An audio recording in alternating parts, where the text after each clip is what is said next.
എല്ലാവർക്കും നമസ്കാരം.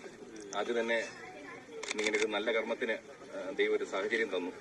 അപ്പോൾ നമ്മളെല്ലാവരെയും ക്ഷണിച്ചു. ഇന്ന് ഞാൻ വിചാരിച്ചതിനേക്കാൾ കൂടുതൽ ജനത്തിന്റെ പങ്കാളിത്തം, ഒപ്പം മാധ്യമ സുഹൃത്തുക്കളോട് വലിയൊരു നന്ദി. കാരണം വെച്ച് കഴിഞ്ഞാൽ കഴിഞ്ഞ തദ്ദേശ സ്വയംഭരണ തെരഞ്ഞെടുപ്പ് സമയത്താണ് ഇവിടുന്ന് പ്രചരണത്തിനായിട്ട് വന്നപ്പോൾ പുറയിൽ നിൽക്കൊണ്ട് കൃഷ്ണകുമാർ, ഇവിടുത്തെ യുവമോർച്ചയുടെ മണ്ഡലം സെക്രട്ടറിയാണ്. അദ്ദേഹം ഇങ്ങനെ പറഞ്ഞു, ഇവിടെ നിൽക്കുന്ന സ്ഥാനാർത്ഥിയാണ് ശ്രുതിയെ കാണുന്നില്ല മൈക്കിന്റെ ഇടയിലായി.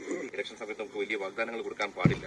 എങ്കിലും ഞാൻ പറഞ്ഞു, ഞാൻ വരും ശ്രുതിയെ കാണാൻ, നമുക്ക് എന്തെങ്കിലും വഴിയുള്ള ഹിന്ദുസ് ഓഫ് നോർത്ത് അമേരിക്ക എന്ന് പറഞ്ഞു. അപ്പോൾ ചേച്ചി എന്നെ പറഞ്ഞു, ഞങ്ങളും സഹകരിക്കാൻ പറഞ്ഞു.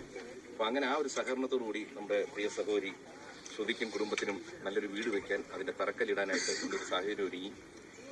പിന്നെ എല്ലാവിധ സഹകരണം തന്ന എൻ്റെ പത്ര, മാധ്യമ, സോഷ്യൽ മീഡിയ സുഹൃത്തുക്കളോട് നന്ദി ഒരിക്കൽ കൂടി അറിയിക്കുന്നു. നന്ദി.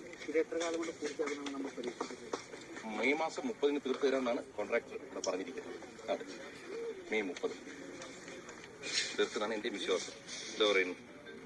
അതുകൊണ്ട് ശ്രുതിയെ വേറെ വീട്ടിലോട്ട് ഇപ്പോൾ നമ്മൾ മാറ്റി താമസിപ്പിച്ചിരിക്കുകയാണ്, വീട് പണി തീരുന്നത് വരെ.